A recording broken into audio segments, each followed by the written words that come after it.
요셉은 참 어려운 일을 많이 겪었던 사람이었습니다. 요셉 이야기에 대해서 잘 모르시는 분 혹시 계시나요? 제가 어떤 배경 설명을 좀 그러면 그냥 간단하게만 하겠습니다. 대부분 또 알고 계시니까. 요셉은 야곱의 11번째 아들이었습니다. 그런데 야곱이 특히 그 자신의 아들들 중에서 요셉을 편애했죠.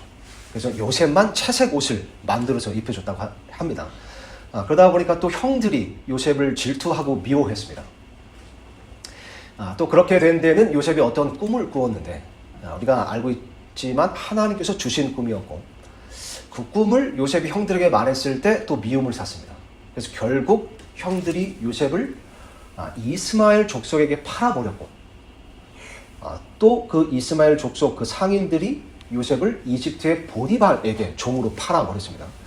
보면 어렸을 때 그게 요셉의 나이가 17세라고 이제 기록되어 있죠.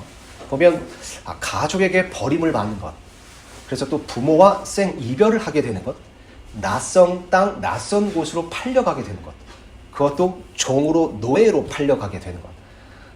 이것은 참 힘든 일이었을 겁니다. 이것은 어린 나이에 어떤 쉽게 말해 트라우마를 가져올 수 있는 그런 상처가 되는 일이었겠죠. 요셉은 어려서부터 그런 일을 겪었습니다. 그렇다 하나님께서 함께 하시고 복을 주셔서 그 보디발의 종으로 있으면서도 또 형통하게 되었다고 쓰여 있습니다. 그래서 보디발의 모든 재산을 감독하고 관리하는 자가 되었죠. 그런데 보디발의 아내가 또 모함을 해서 강간 미수죄로 억울하게 감옥에 또 갇히게 됩니다. 그 감옥에서 2년을 있었다고 또 쓰여 있습니다. 근데 그 감옥에서 또 어떤 일이 있었냐면 왕의 잔을 맡은 자, 그리고 그 왕의 이제 그 식탁을 차리는 자, 그러니까 오늘날로 하면 요리사 셰프 같은 그런 빵을 만드는 자가 갇혀 있었는데 그 두 사람의 꿈을 꾸게 되고 두 사람의 꿈을 해석하게 됩니다. 그러니까 요셉을 보면 하나님께서 요셉에게 꿈을 해석할 수 있는 지혜를 주신 겁니다. 그런 어떻게 보면 은사를 주셨던 거죠. 그래서 그 꿈의 해석이 그대로 또 성취가 됩니다. 그래서 그 말씀을 또 읽어보면 왕의 잔을 맡은 자의 꿈이 이루어졌을 때 요셉이 그 사람에게는 특별히 부탁을 합니다. 당신은 살아서 나가게 될 것이고 또 왕의 잔을 맡는 그 직무에 복직을 하게 될 것인데 그렇게 되면 왕 가까이 있게 되니까 나에 대해서 좀 잘 이야기해줘라. 나는 죄가 있어서 여기 온 것이 아니라 억울하게 이곳으로 왔다. 근데 실제로 그 꿈의 해석이 성취가 돼서 왕의 잔 맡은 자가 복직을 하게 되죠. 그런데 성경 말씀 보면 그 왕의 잔 맡은 자가 요셉의 부탁을 완전히 까먹었다고 쓰였습니다. 그리고 나서 시간이 지났을 때 파라오가 꿈을 꾸게 되고 그 꿈을 해석하게 되자 파라오가 요셉을 이집트의 총리로 삼습니다. 그때서야 비로소 하나님께서 요셉에게 주셨던 그 꿈이 그때서야 비로소 성취가 된 겁니다. 이게 요셉의 전반적인 그 간략한 이야기인데 오늘은 그 요셉이 겪었던 그런 힘든 일들 중에 특히 세 가지를 좀 생각해 보려고 합니다. 보니까 일단 요셉은 감옥에 갇혔었다는 점에서 힘든 일을 겪었던 사람이었습니다. 그것도 감옥에 억울하게 갇혔어요. 우리도 삶을 살다 보면 억울한 일을 겪을 때가 있습니다. 그 억울한 일을 겪는 일, 또 그로 인해서 불이익을 겪는 일은 참 힘든 일이고 마음에 큰 고통을 가져다줍니다. 참 너무 억울하다. 내가 이런 억울한 일 때문에 계속해서 인간적으로 봤을 때 불행한 일, 또 불이익을 계속 겪어야만 하는 겁니다. 그 요셉은 그것을 2년 동안 겪은 겁니다. 억울한 일도 힘든데 억울한 일 때문에 2년 동안을 고생했던 겁니다. 그 감옥이라는 곳을 보면 참 답답한 곳이죠. 이것은 무언가 제약이 있고 한계가 있는 곳입니다. 그러니까 하고 싶은 것도 못하는 곳이 감옥이죠. 내가 평소에는 할 수 있는 일도 못하는 곳이 감옥인 겁니다. 그러니까 무언가 자꾸 제약이 생기는 것. 그래서 보면 우리가 그 물리적인 감옥에 갇히진 않아도 정말 감옥 같은 삶을 사는 기간을 겪을 때가 있습니다. 내 삶이 참 감옥 같다, 혹은 무언가에 이렇게 결박되어 있는 것 같은 느낌. 보면 우리가 당하는 시련과 고난도 우리에게 그런 느낌을 줍니다. 마치 내가 결박되어 있는 것 같은 느낌, 뭔가 속박되어 있고 묶여 있는 것 같은 느낌. 그래서 욥도 보면 욥이 많은 고난을 겪었잖아요. 근데 욥기의 마지막 장 보면 그 욥의 고난이 끝나는 것에 대해서 뭐라고 묘사하냐면 하나님께서 그의 결박을 풀어주셨을 때, 그가 결박된 곳에서 풀어졌을 때 이렇게 쓰였습니다. 그러니까 어떤 고난과 시련이라는 것은 마치 우리를 결박합니다. 때때로 그래서 그런 고난과 시련 때문에 혹은 어려운 일, 어떤 문제 때문에 우리가 하고 싶은 것도 못하게 되고 할 수 있는 것도 못하게 되고 뭔가 삶에 제약이 생길 때가 있습니다. 요셉은 그런 감옥살이를 살았습니다. 그래서 감옥에 2년 동안 갇혀 있었다는 점에서 요셉은 참 어려운 일을 겪었고 힘든 시간을 보냈습니다. 두 번째로 또 요셉을 생각해 볼 때 참 요셉이 힘들었겠다 싶은 부분은 이 부분입니다. 우리 창세기 말씀 다시 가서 22장 한번 보겠습니다. 40장 22절 보겠습니다. 아까 잠깐 이제 언급했던 그 파라오의 빵 굽는 자, 그리고 파라오의 잔 맡은 자의 꿈을 해석했고 그 꿈이 성취가 됐던 기록입니다. 제가 읽겠습니다. 파라오가 빵 굽는 시종장은 나무에 매달았으므로 이 일이 요셉이 그들에게 해석한 대로 되었더라. 23절 보니까 그럼에도 잔 맡은 시종장은 요셉을 기억하지 아니하고 그를 잊었더라 쓰여 있습니다. 그러니까 우리가 이 말씀을 잘 알고 있죠.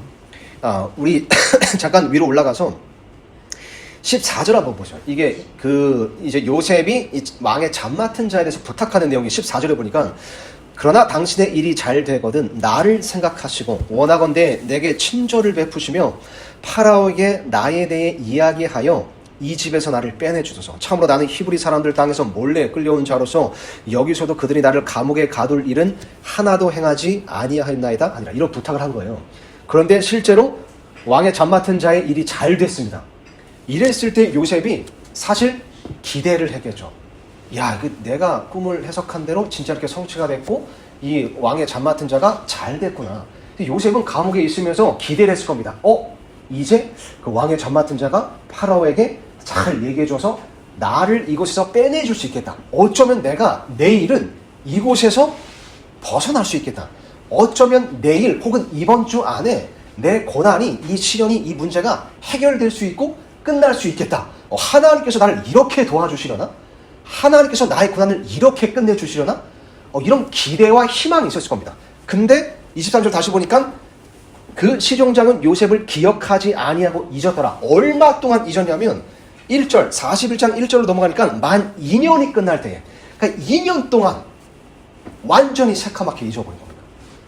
그러니까 이게 마치 희망 고문 같은 거죠. 쉽게 이야기하자면. 이게 어떤 그냥 기대도 없었다면 좀 덜 힘들 수 있는데 오히려 자포자기한 상태였다면, 근데 요셉은 이런 일이 또 마침 있는 바람에 또 기대를 하게 된 겁니다. 내일은 내가 나가려나? 그런데도 다음날 아무 소식이 없는 겁니다. 내일은 혹시 일이 있으려나? 뭔가 좋은 일이 있으려나? 근데도 어떤 변화도 일어나지 않아. 나는 여전히 감옥에 있는 겁니다. 여전히 결박되어 있습니다. 여전히 내 눈앞에 문제들이 있고 또 내 삶은 고난 가운데 있습니다. 그 다음 날이 돼도 점점 그 희망은, 기대는 희미해져 가는 겁니다. 소망이 사라지는 것 같습니다. 나는 여전히 이곳에 있고 어쩌면 평생 이곳에서 벗어나지 못하려나? 하나님께서 나를 도와주시는 것 같았는데 그게 나의 착각이었나? 그러니까 이런 점에서 요셉은 또 힘들었을 겁니다. 기다림의 시간. 여러분, 기다림은 우리를 참 힘들게 합니다. 특히 우리 마음에 어떤 소원이 있을 때 특히 그렇죠. 뭔가 기대하는 것, 성경 장엄 말씀 보면 그 마음의 소원이라고도 표현하고 또 어디 보면 비전이라고도 표현되어 있습니다. 혹은 성경에서 소망이라고도 표현되죠. 또 소망, 마음의 소원, 또 하나님께 기도하고 있는 것이 있을 때 하나님 제발 이 문제를 해결해 주세요. 그리고 내가 이 문제에서 벗어날 수 있게 해주세요. 혹은 어떤 단지 부정적인 것이 아니라 어떤 긍정적인 꿈과 소원과 소망이 있을 때 하나님 이것을 제발 이루어 주세요. 이 기도에 응답해 주세요. 하는 어떤 꿈, 소망, 소원이 있는데 그것이 이루어지는 것이 자꾸 늦춰질 때, 그래서 자꾸 그것을 기다려야 할 때 참 우리는 마음이 힘듭니다. 심지어 잠언 말씀 보면 이런 말씀이 있습니다. 소망이 늦추어지면 마음을 병들게 하거니와 소원이 이루어지면 생명 나무니라. 그러니까 소망이 늦추어지면 마음의 병이 되는 겁니다. 우리의 소원, 우리의 꿈, 우리의 목표, 이것이 늦추어지면 늦추어질수록, 지연되면 지연될수록 우리의 마음이 병들게 되어 있습니다. 그럼에도 불구하고 하나님께서 때때로 이런 일을 자신의 백성, 자신의 자녀에게 허락하십니다. 소망이 늦추어지는 일.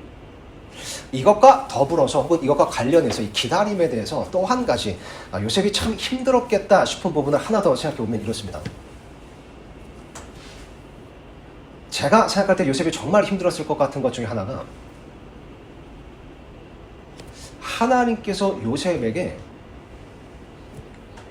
어떤 꿈을, 그래서 어떤 소망을 17살 때 주셨다는 겁니다. 그러니까 아까 성경 말씀 읽었지만 요셉은 30세가 되었을 때 이집트의 총리가 되죠.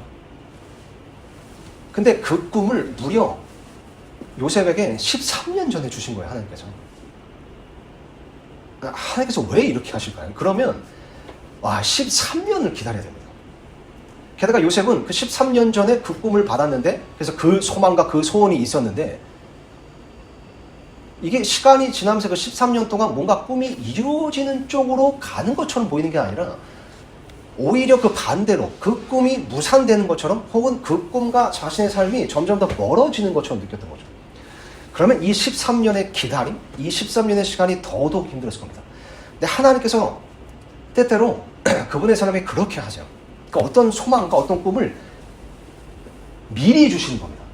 그러니까 요셉이 30세 때 이집트의 총리가 될 거라면, 그것이 하나님이 뜻이었다면, 요셉이 29살 때 그 꿈을 주시면 1년만 참으면 되잖아요. 1년만 기다리면. 근데 무려 13년 전에 주신 겁니다. 다윗도 보면 30세가 되었을 때에 왕이 되었습니다. 더 정확히는 37세가 되었을 때 온 이스라엘의 왕이 되죠. 근데 하나님께서 그 다윗을 보면 약 한 17살쯤, 그 성경에 정확히 나이는 기록되어 있지 않지만 어쨌든 다윗이 굉장히 어렸을 때 왕으로 기름을 부으십니다. 그러니까 다윗은 기름 부음을 받았을 때 내가 이스라엘의 왕이 되겠구나 라고 생각하고 마음에 참 좋은 소망이 생기고 소원이 생겼겠죠. 그런데 무려 17년 이상 혹은 13년 이상이 지나서야 그 꿈이 이루어진 겁니다. 그러면 하나님께서 30세 때 이스라엘 왕으로 세우실 거면 29살 때나 28살 때 기름을 부으시면 좀 덜 기다려도 되잖아요. 왜 이렇게 하실까요, 하나님은? 모세도 보면 사도행전 말씀에 모세가 40세가 되었을 때에 자신의 백성을 돌아보려는 마음이 생겼다고 쓰였습니다. 그리고 그 마음을 보면 그렇게 육신적인 마음이 또 아니었고 하나님께서 주신 마음처럼 보입니다. 왜냐하면 히브리서 11장 말씀과 비교해보면 모세의 믿음에 대해서 칭찬하면서 모세가 믿음으로 이집트를 버리고 잤다고 쓰였습니다. 그러니까 어떻게 보면 그 모세가 40세 때 내가 내 백성을 돌아봐야겠다. 그래서 모세의 마음에 그런 마음이 들었기 때문에 또 그것은 믿음으로 말미암은 마음이었고, 그래서 그 믿음, 그 마음 때문에 자신의 백성이 부당한 일을 당했을 때 공의를 집행하고자 했던 거잖아요. 근데 그 일로 인해서 모세의 인생이 완전히 꼬여버렸습니다. 그래서 미디안 광야로 도피하게 되고 거기서 40년을 보내게 됐죠. 그래서 80세가 됐을 때에 하나님께서 모세를 이스라엘의 구원자로 삼으십니다. 그러면 모세는 40년 동안 기다린 겁니다. 그 믿음이, 그 마음이 40세가 되었을 때 든 것이고, 빌립보서 말씀에 하나님께서 그분께서 기뻐하시는 것을 우리로 하여금 원하게도 하시고 행하게도 하신다. 그러니까 우리 마음속에 어떤 소원, 어떤 원함, 어떤 소망이 들었을 때 그것은 성경에 미배되지 않은다면 하나님께서 주셨을 마음일 수 있습니다. 그 소원 자체가. 그러니까 모세가 그랬던 거죠. 그러니까 왜 모세에게 그런 마음, 그런 소원, 그런 소망을 40대 때 주셔서 40년을 무려 기다리게 하셨고, 다윗도 마찬가지고 요셉도 마찬가지고 모세도 마찬가지고 그 기다림의 시간 동안 오히려 그 꿈, 그 소망대로 삶이 계속해서 가까워지는 것이 아니라 오히려 그 소망과 더 멀어지는 것 같은 그런 경험을 하게 하신 겁니다. 하나님께서 보니까 때때로 이렇게도 일하십니다. 왜 이렇게 일하실까요? 요셉은 그런 기다림 때문에도 더 힘들었을 겁니다. 분명히 하나님께서 주신 꿈이고 하나님께서 주신 소망이었는데 왜 이것이 10년이 지나도 이루어지는 쪽으로 가는 것이 아니라 점점 더 멀어지는 쪽으로 가는 것 같지? 때때로 우리도 보면 우리의 마음에 그런 소원이 들 때가 있습니다. 분명히 하나님께서 주신 꿈이고 하나님께서 주신 마음의 소원이었다고 확신했고 그런 소망이고 그것은 성경 말씀을 통해 하나님께서 몇 번이나 확증해 보여주신 건데 왜 자꾸 상황은 내 눈앞에 보이는 현실은 그 꿈과 그 소원과 멀어지는 것처럼 보이지? 이런 것들이 요셉을 참 힘들게 했을 겁니다. 왜 하나님께서 요셉에게 이런 힘듦을 허락하시고 또 이런 삶 가운데 무슨 일을 행하고 계셨던 걸까요? 이것에 대해서 답을 해보고자 합니다. 이 세 가지 요셉의 힘듦, 왜 이런 어려움을 허락하셨는지 답을 해보기 위해서 사실 한 가지 답에만 우리가 한 가지 질문에만 답을 해보면 이 모든 질문들이 해소될 수 있다고 생각했습니다. 그 질문은 이겁니다. 하나님께서 요셉을 어떻게 이집트의 총리로 세우시고 만드셨는가? 오늘 이 질문에 한번 답을 해보겠습니다. 하나님께서 어떻게 요셉을 이집트의 총리로 세우셨는가? 어떻게 요셉이 이집트의 총리가 될 수 있었던가? 이게 어마어마한 일이잖아요. 그 한낱 이집트의 노예였던 사람이 이집트의 총리가 된다는 것은 어마어마한 승진입니다. 그러니까 하나님께서 요셉을 완전 다른 차원의 레벨로 높이신 거예요. 그러니까 완전 다른 레벨로 높이신 거죠. 어떻게 그렇게 하실 수 있습니까? 자, 일단 뭐 표면적으로 보면 요셉이 파라오의 꿈을 해석했기 때문에 그렇게 된 겁니다. 그런데 사실 요셉이 파라오의 꿈을 해석해서 이집트의 총리가 됐다? 이게 표면적으로 볼 때 정말 중요한 조건이지만 그게 충분 조건은 아닙니다. 무슨 말이냐면 적어도 요셉이 이집트의 총리가 되는 데는 세 가지 조건이 더 필요합니다. 이것을 한번 생각해 보겠습니다. 첫 번째로 완벽한 타이밍이 필요합니다. 무슨 말이냐면 여러분 다시 말씀으로 돌아가셔서 이 말씀을 한번 보겠습니다. 41장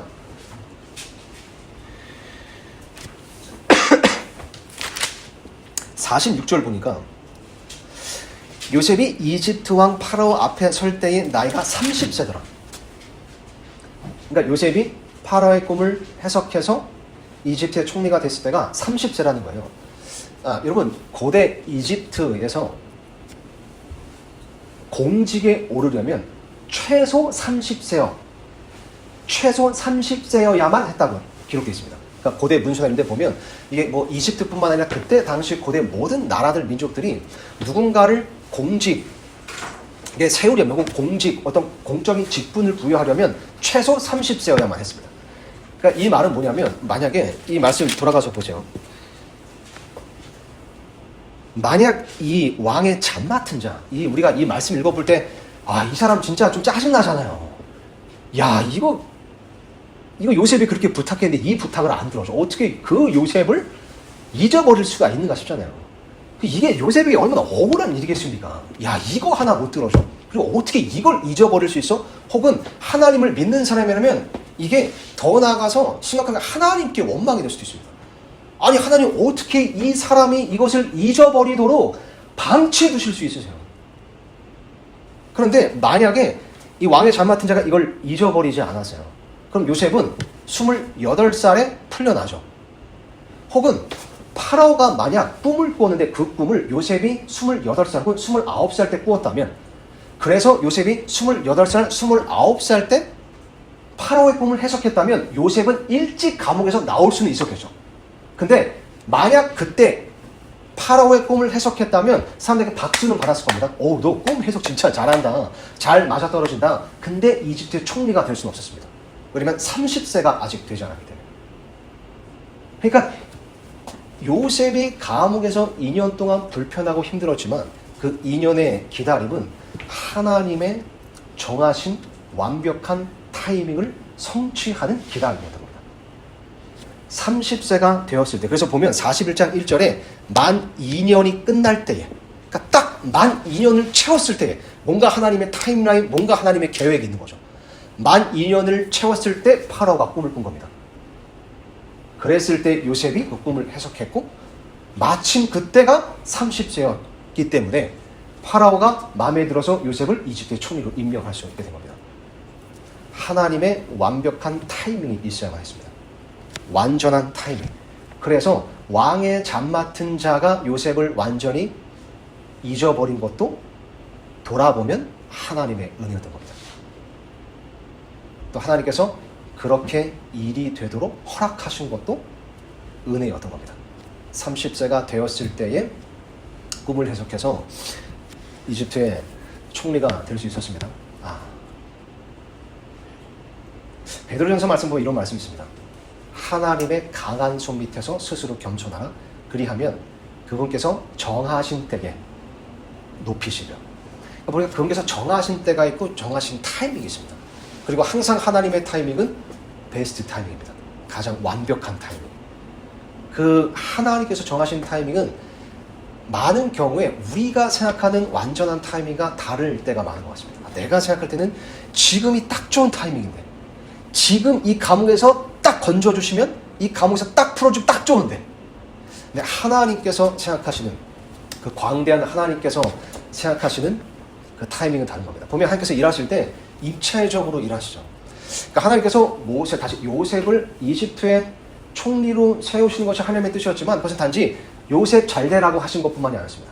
그렇게 함으로써 야곱의 집을 구출하시려는 목적이 있었고, 또 그런 기다림의 시간을 통해 요셉을 개인적으로 다루시고, 그래서 요셉을 그리스도의 형상, 그리스도의 모형으로 빚으시려는 목적이 있었고, 더 나아가서 이것은 이스라엘이라는 민족을 기근으로부터 건지시고자 하는 목적이 또 있었죠.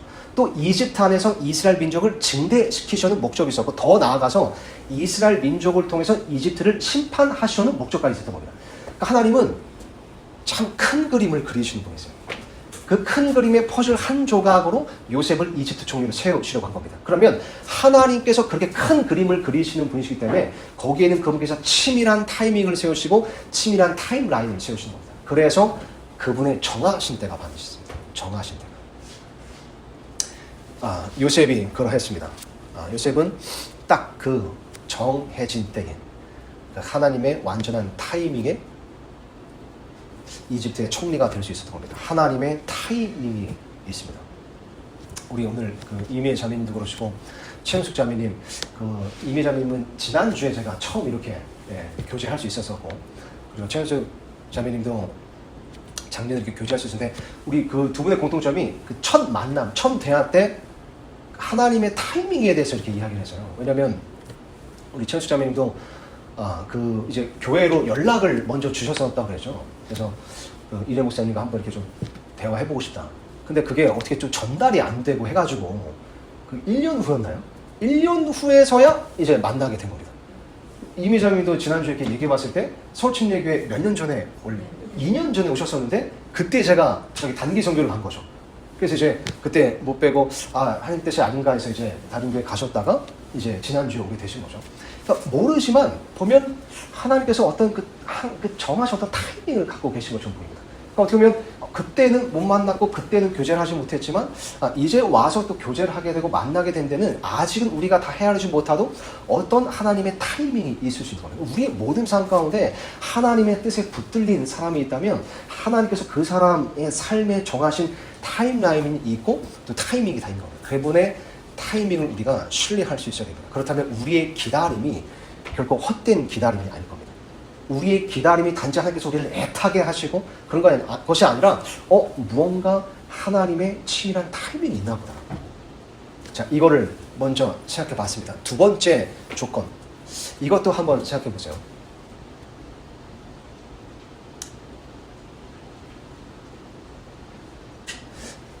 여러분 보면 타이밍도 중요했습니다. 근데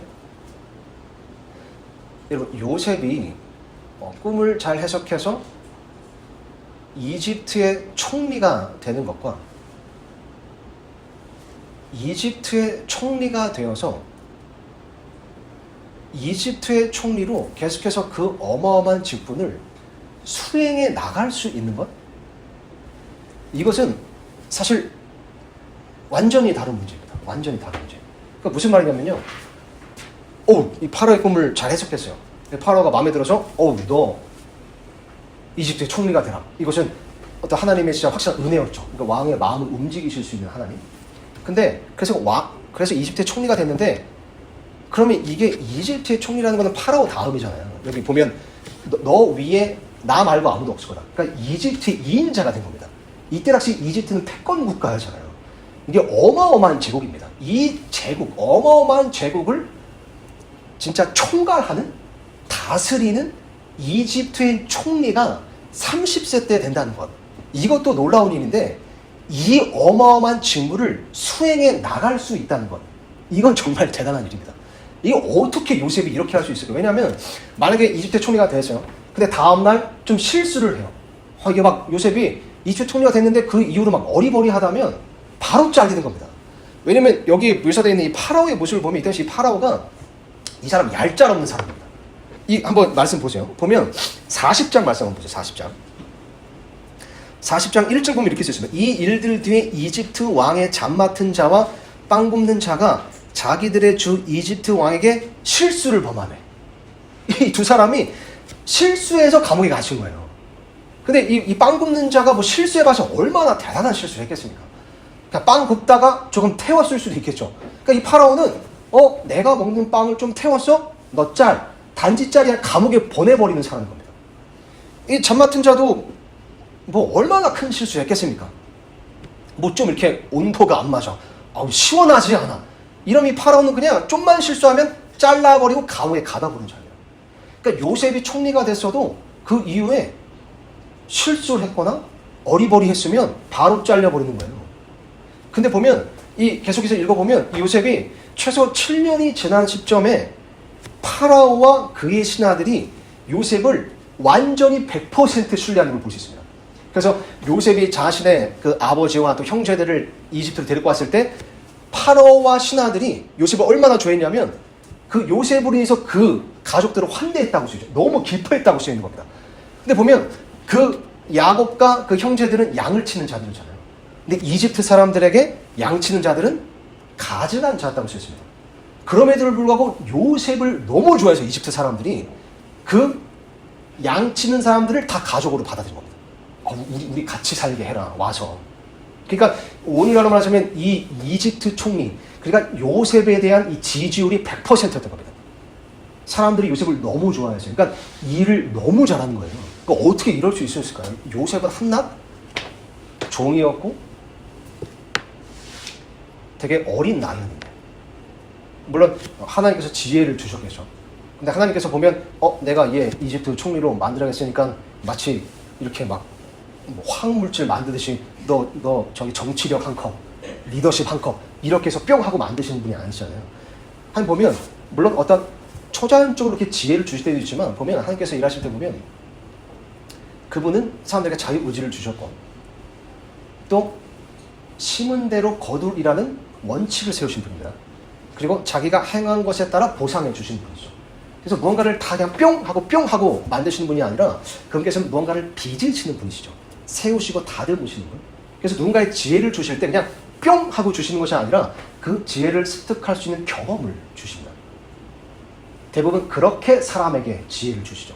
그렇게 어떤 경험을 통해서 혹은 특별한 경험을 통해서 그 사람에게 특별한 지혜를 주시는 겁니다. 그러니까 요셉도 그냥 이집트 총리가 됐다고 옛다 리더십하고 뿅 주신 것이 아니라 보면 어떤 방법으로 요셉을 다듬으시고 이집트의 총리로서 그 어마한 일을 수행할 수 있도록 그동안 빚으신 겁니다. 두 단계가 있었다고 보입니다. 첫 번째로 보면 밑으로 좀 전장으로 좀 넘기셔서 39장 한번 보겠습니다. 일단 우리가 좀 힌트로 생각해 볼 수 있는 게 요셉이 보디발의 종으로 팔려가는데 그 보디발이 어떤 사람이었는가. 1절 보니까 요셉이 이집트로 끌려 내려가며 파라오의 직무 수행자로 호위 대장인 이집트 사람 보디발이 그를 거기로 끌고 내려간 이스마엘 족속에서 해서 그를 산이라. 그죠? 그리고 또 다른 말씀 보면 이 보디발이 파라오의 모든 재산을 맡은 자였다고 쓰였습니다. 그러니까 이게 요셉이 그냥 이집트의 노예로 팔려갔는데 마침 보디발의 종으로 팔려갔고 그 보디발은 파라오의 모든 재산을 관리하는 자였을 뿐만 아니라 파라오의 직무 수행자였고 또 호위 대장이었던 겁니다. 그죠? 그리고 또 4절 보니까 요셉이 그의 눈앞에서 은혜를 입어 그를 섬김에 그가 요셉을 자기 집을 감독하는 자로 삼고 자기가 소유한 모든 것을 요셉의 손에 맡기니. 그러니까 이 보디발이라는 사람도 이집트에서 어마어마한 영향력을 가졌던 사람이고, 근데 그 집 안에서 요셉이 집사가 된 겁니다. 이 모든 보디발, 파라오의 재산을 맡은 보디발의 모든 재산을 감독하고 관리하는 자가 되던 겁니다. 그렇게 본다면 요셉이 보디발의 종으로 팔려간 것, 이것은 인간적인 눈으로 봤을 때, 땅의 눈으로 봤을 때 너무 비극적인 일이고 끔찍한 일이었지만 사실 그것은 요셉에게 배움의 기간, 배움의 장소였던 것입니다. 그럼에도 불구하고 사실 스케일이 완전히 다르죠. 이 보디발의 집의 집사로 있는 것과 이집트 전부를 총리로서 다스리는 일은 스케일 자체가 다릅니다. 그래서 보디발의 집사로 일했다고 해서 그런 경험이 있다고 해서 이집트의 총리의 모든 직무를 다 수행할 수 있는 자질이 갖춰질 수 있을까? 이것은 또 의문이 났습니다. 몇 구절 더 넘어가 보겠습니다. 보니까 보디발의 아내가 거짓 고소를 해서 또 모함을 해서 요셉이 억울하게 감옥에 가셨습니다. 이것은 인간적인 눈으로 봤을 때 너무나 억울한 일이었고 또 비극적인 일이었죠. 그런데 요셉이 갇힌 감옥이 어떤 곳이었나? 20절 보겠습니다. 39장 20절 보니까 요셉이 갇혔던 감옥이 그냥 보통 감옥이 아니었어요. 그러니까 일반적인 감옥이 아니었던 겁니다. 20절 다시 보니까 요셉의 주인이 그를 잡아 감옥에 넣었는데 그곳은 왕의 제수들을 결박해둔 곳이었더라. 그가 거기서 감옥에 있었더라. 그러니까 요셉이 갇혔던 감옥이 이 보통 일반 감옥이 아니라 왕의 제수들을 가두는 거예요. 그러니까 이게 왕의 측근이죠. 그러니까 왕과 관계된 사람들. 그러니까 굉장히 고위 간직에 있었던 사람들. 그런데 뭔가 실수해서 감옥에 갇히게 된. 그래서 이 감옥에는 고위 간직에 있었던 사람들만 있는 겁니다. 그러니까 이때 당시 쉽게 말하면 초엘리트들. 그러니까 파라오를 잘 알고 있고 이집트의 국정을 맡았던 자들. 그런 자들만 가는 곳이었던 겁니다. 그러니까 이 감옥에는 그런 사람들만 있었던 거예요. 그래서 이 감옥이 좀 특이한 게 22절로 내려와서 보세요. 보니까 감옥의 간수가 감옥에 있는 모든 죄수들을 요셉의 손에 맡김으로, 여기 특이합니다. 그들이 거기서 무슨 일을 하든지 그가 다 그 일을 수행하였더라. 그러니까 그들이 거기서 무슨 일을 했대요. 여기 그들이 누구죠? 이 감옥에 있는 죄수들인 겁니다. 그러니까 우리가 뭐 옛날에 이제 뭐 어렸을 때 읽었던 뭐 성경 동화 이런 데 보면 요셉 이야기, 특히 요셉이 감옥에 갇혔던 이야기, 그래서 거기서 왕의 잠 맡은 자 이런 데 이제 그림으로 묘사한 거 보면 요셉하고 이 잠 맡은 자 이 두 사람이 다 이렇게 막 쇠고랑 차고 있어서 뭐 독방에서 꼼짝 못하는 이제 그런 그림이 있잖아요. 여기 성경에 나와 있는 이 감옥은 완전히 다른 감옥입니다. 일단 이 감옥은 고위급 관직에 있었던 사람들만 가뒀던 감옥이고, 게다가 이 감옥은 이 있던 죄수들은 무언가 이 안에서 일을 수행하고 있었던 사람들입니다.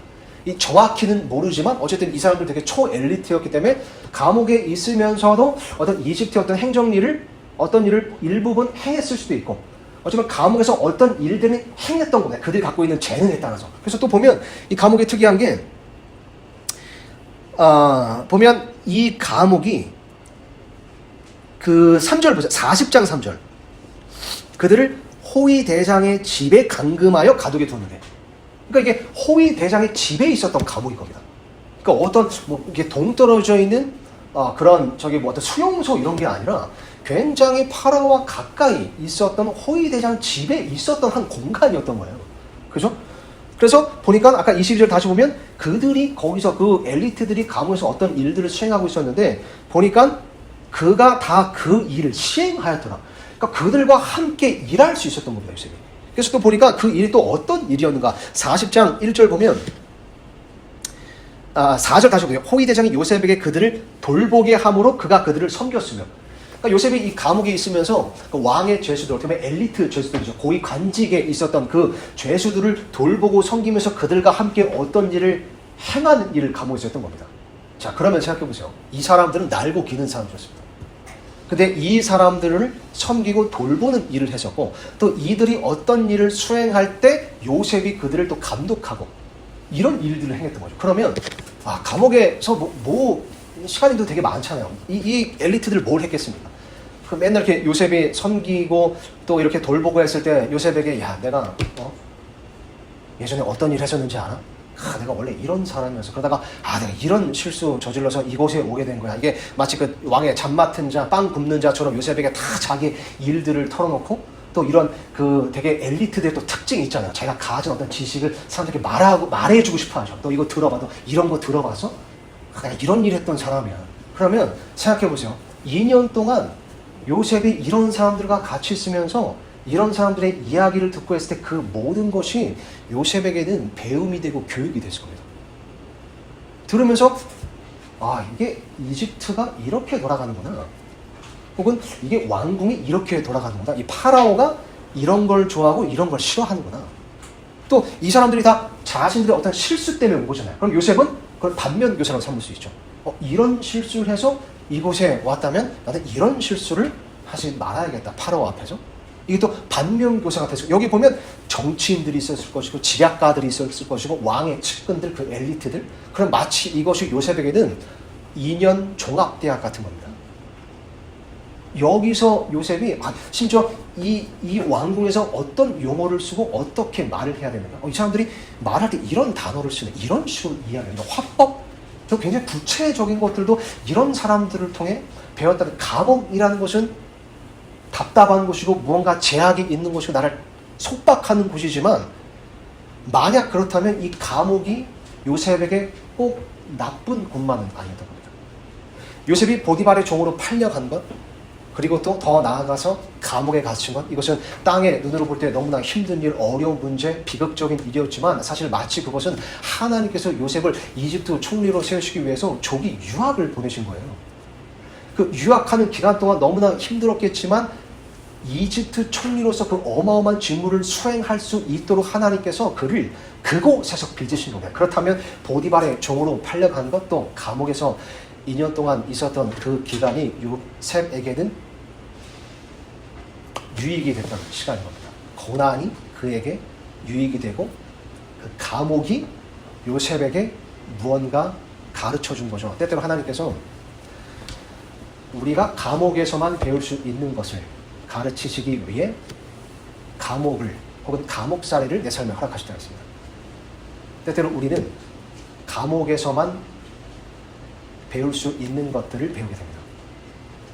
감옥이 아니면 배울 수 없는 것들, 그것을 우리는 때때로 감옥살이를 통해 배우는 것 같습니다.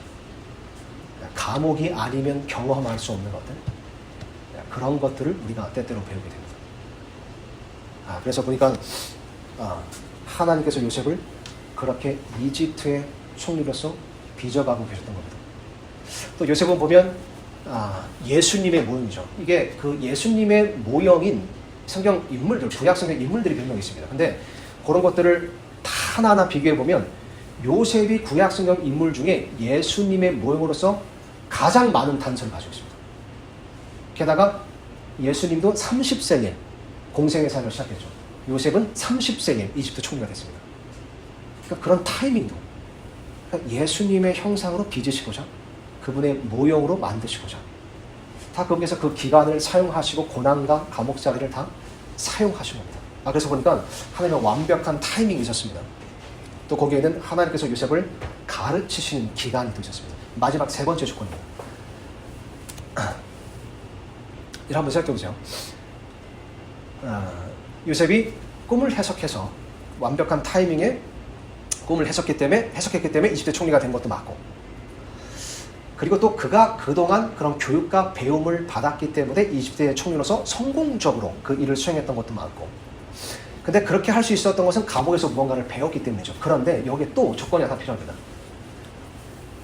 감옥이 그런 곳이었는데, 근데 이것도 신기하죠. 보면 이 요셉이 갇혀 있었던 감옥은 왕의 죄수들을 가두는 감옥이었대요. 그러니까 왕과 관련된 죄수들만 가두는 곳이었습니다. 근데 요셉은 사실 왕과 어떤 접점도 없었어요. 그런데 이 감옥에 갇힐 수 있었던 이유가 뭐죠? 보디발의 종으로 팔렸었기 때문이고, 보디발의 아내에게 거짓 고소를 당했기 때문이고, 그래서 보디발이 보면 진노가 불타올랐다고 써있습니다. 그러니까 욱해서 보내버린 거예요. 그러니까 이게 보면 다 인간적으로 억울하고 진짜 비극적인 일이지만 모든 것이 합력하여서 이루게 된 겁니다. 그래서 이 왕의 죄수들을 가두는 감옥에 갈 수 있었던 것이죠. 자, 그런데 그래서 합력해서 결국 그 왕의 죄수를 가면 가겠는데, 만약 여기서 요셉의 태도가, 마음 태도가, 내 인생 종쳤어 이제. 나 인생 망했어. 끝이야. 이거 하나님께서 10년 전에 보여주신 꿈? 이거 다 끝난 거야. 이거 하나님이 나한테 거짓말하는 거야? 이런 식의 태도와 마음을 가졌다면, 이 감옥에 있었을 때 그 엘리트들이 너 내 말 들어봐. 내가 이런 사람이었고 내가 너 이거 알려주게 했을 때 이게 귀에 안 들어옵니다. 이 사람들 뭐라 그러는 거야? 또 시작이네. 또 이 꼰대 같은 사람들 입만 열면 자기 얘기하고. 그러니까 마음 태도와 자세와 의지가 또 중요해요. 이걸 배우려면, 감옥에서 배우려면 배우고자 하는 의지적인 경청이 필요하고 동기가 필요했을 겁니다.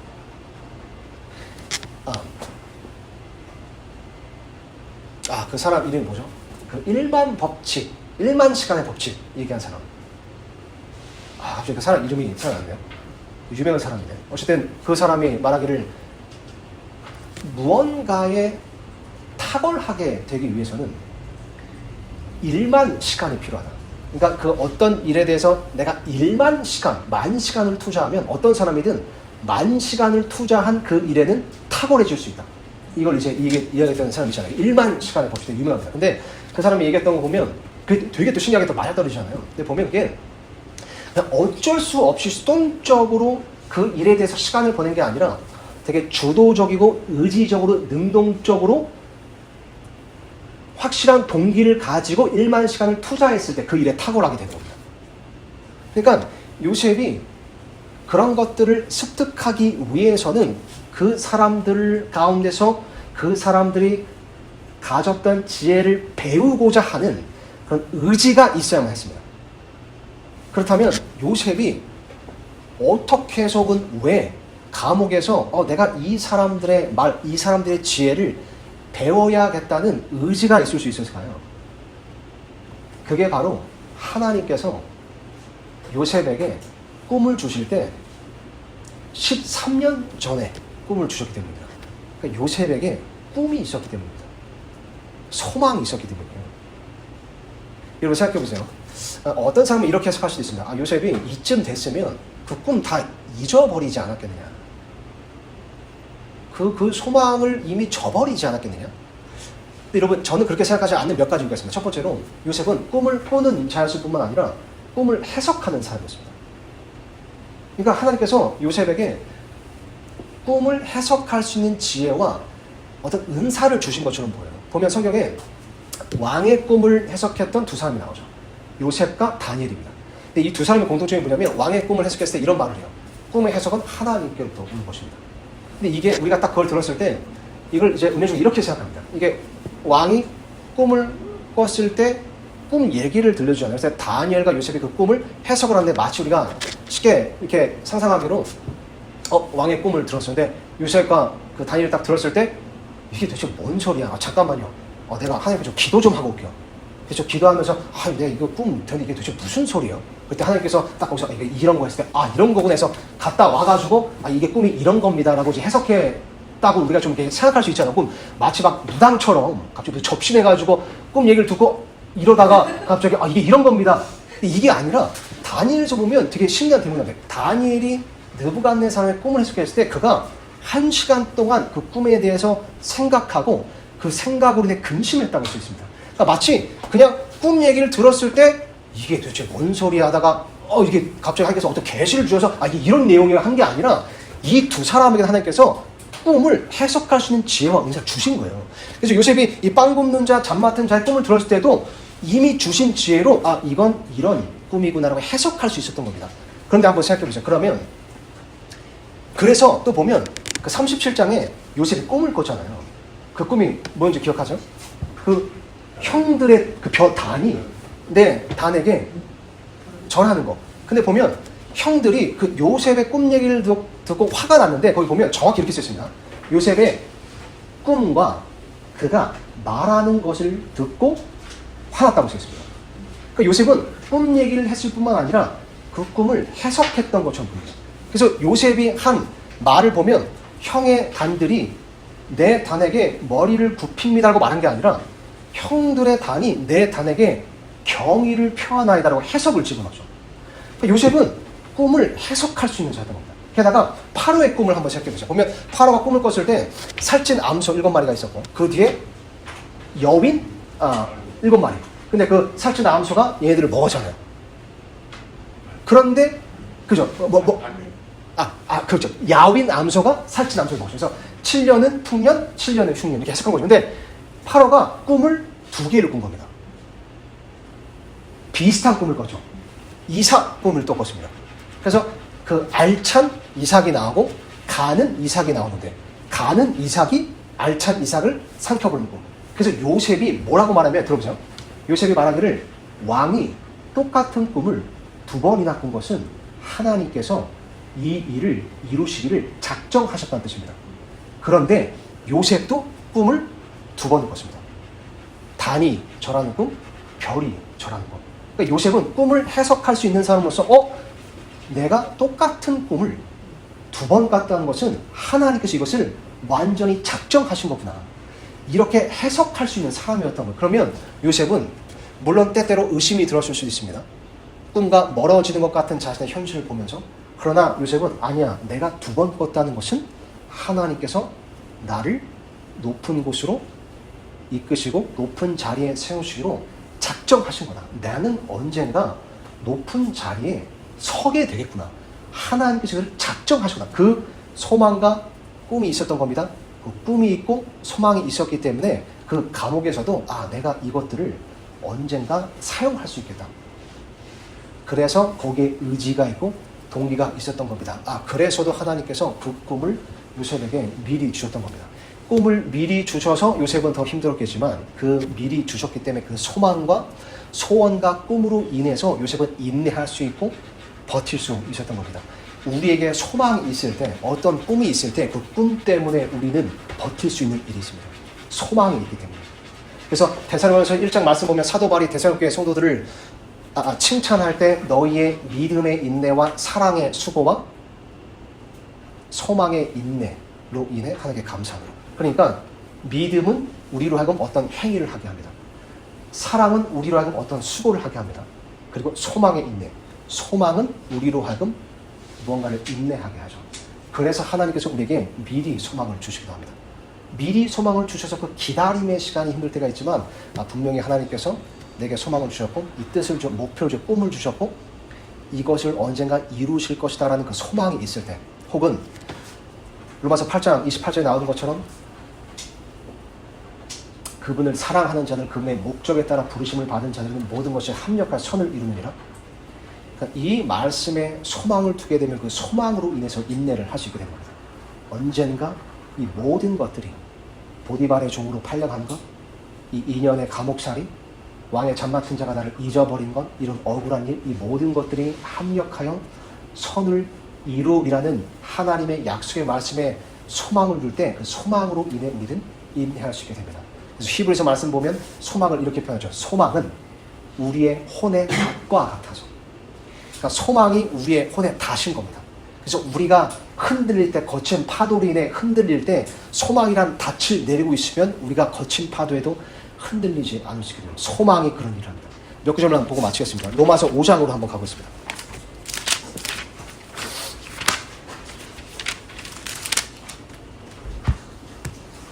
로마서 5장 말씀 보니까 3절에 이렇게 쓰였습니다. 그리할 뿐 아니라 우리가 환난도 기뻐하나니 이는 환난이 인내를 이루고 인내가 체험이 소망을 이루는 줄 우리가 알기 때문이라. 여기에 이루느니라 쓰인 단어가 work입니다. 이게 로마서 8장 28절 모든 것이 합력하여 선을 이루느니라 라고 쓰였던 work랑 같은 단어죠. 그래서 이것을 이렇게 해석할 수도 있습니다. 환난이 인내를 이루고 인내가 체험이 소망을 이루는 겁니다. 이게 환난을 통해서 인내가 더 단단해지고 인내가 어떤 체험을 이루고 체험을 통해서 소망이 더 단단해져. 이렇게 해석할 수 있지만 이게 소망이 성취되는 어떻게 성취되는가를 보여주는 구절이기도 합니다. 그래서 소망은 원래부터 있었죠. 그래서 그 소망 때문에 환난도 기뻐하는 겁니다. 그래서 소망 때문에 환난이 와도 인내하는 거죠. 인내했을 때 어떤 경험들을 하게 돼요. 보면 그 경험들이 결국 처음에 가졌던 하나님께서 주셨던 소망을 이루는 겁니다. 경험들. 그래서 소망의 인내입니다. 소망의 인내. 마지막으로 이 구절만 보고 마치겠습니다. 전도서 말씀입니다. 전도서 말씀. 오늘 설교를 요약하자면 전도서 6장 말씀으로 요약할 수 있을 것 같습니다.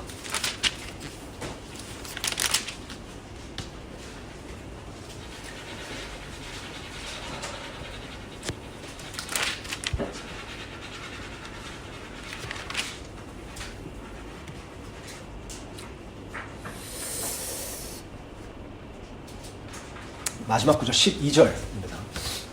전도서 6장 12절입니다. 사람이 그림자처럼 보내는 자기의 헛된 삶의 모든 날 동안 이 세상 삶에서 사람에게 무엇이 좋은지 누가 알리오? 해 아래에서 어떤 사람의 뒤에 무슨 일이 있을지 누가 그에게 구할 수 있으리요? 이게 이런 말씀이에요. 그러니까 우리 삶의 평생 동안 어떤 일들이 일어나는데 어떤 일이 좋은 일인지 우리가 알 수가 없다는 겁니다. 왜냐하면 그 일 뒤가 어떻게 될지를 어떤 사람도 알 수 없기 때문에 올 수 있습니다. 이게 인생은 세움지마라는 말들이죠. 인생의 세움지마 그거잖아요. 어떤 사람이 말을 잃어버렸습니다. 그래서 내 삶에 나쁜 일이 났구나. 근데 말을 상실한 겁니다. 재산을 잃어버린 거예요. 근데 그 말이 다른 말, 친구 말을 상해서 데리고 온 겁니다. 그랬을 때 이 말을 잃어버린 일이 나한테 결국 좋은 일이 되었네? 말이 두 마리가 생긴 거죠. 근데 그 데리고 온 말을 조련한다고 타다가 떨어져서 다리가 부러졌습니다. 그래서 이게 결국 또 안 좋은 일이었네? 라고 사람들은 생각하죠. 근데 다리가 부러져서 그 나라에 전쟁이 일어났을 때 다리가 부러져서 징발이 되지 않은 겁니다. 그랬을 때 이게 또 나한테 좋은 일이었네. 다리가 부러진 건 안 좋은 일이지만 그걸로 인해서 강제로 징발되지 않는 건 또 좋은 일인 겁니다. 그러니까 우리 삶에 일어나는 일들, 이게 좋은 일인지 안 좋은 일인지 사실상 우리는 모릅니다. 그 일이 어떤 결과를 가져올지 모르기 때문이죠. 요셉의 삶도 보면 형들에게 배신을 당하고 이집트에게 노예로 팔려간 것 좋지 않은 일이었습니다. 근데 그렇게 됨으로써 보디발의 집에서 무언가를 배울 수 있었고, 그래서 왕의 죄수들을 가두는 감옥에 갈 수 있었고, 또 그렇게 감옥에 가게 된 것은 좋은 일이 분명히 아니었습니다. 근데 그 일 때문에 많은 지혜들을 배울 수 있었고, 근데 또 왕의 잡맡은 자가 요셉을 잊어버린 것은 좋은 일이 아니었습니다. 근데 그 일 때문에 완벽한 타이밍을 맞출 수 있었고, 그러다 보니까 참 우리 눈에 지금 어떤 일이 좋아 보이지 않을 수 있습니다. 이건 내게 일어난 나쁜 일이다. 그리고 그것은 정말 나쁜 일일 겁니다. 안 좋은 일. 형들이 요셉을 배신한 일은 나쁜 일이죠. 그게 좋은 일이라고 말하는 것이 아닙니다. 다만 하나님께서는 악이 선이 되게 하실 수 있습니다. 그게 요셉이 마지막에 고백했던 거죠. 당신들은 내게 악을 행하려고 했으나 하나님께서는 그것이 내게 선이 되게 하사, 그리고 모든 것이 합력하여 선을 이루게 되는 겁니다. 그래서 우리 삶에 일어나는 어떤 나쁜 일들조차 그것이 꼭 나쁜 일로만 그치지 않을 수 있습니다. 하나님께서는 그것이 내게 좋은 일이 되게 만드실 수 있습니다. 그분께서 정하신 완벽한 타이밍에. 그래서 요셉의 삶을 봐도 하나님께서 어떻게 일하시나, 이렇게 일하시는 분임을 알 수 있습니다. 저와 여러분의 삶 속에서도 하나님께서 결국 이렇게 일하실 겁니다. 완벽한 타이밍에, 그리고 그 기다림의 시간을 통해 나를 무언가로 빚고 계시는 겁니다. 무언가로 빚고 계시는 겁니다. 기도하고 마치겠습니다.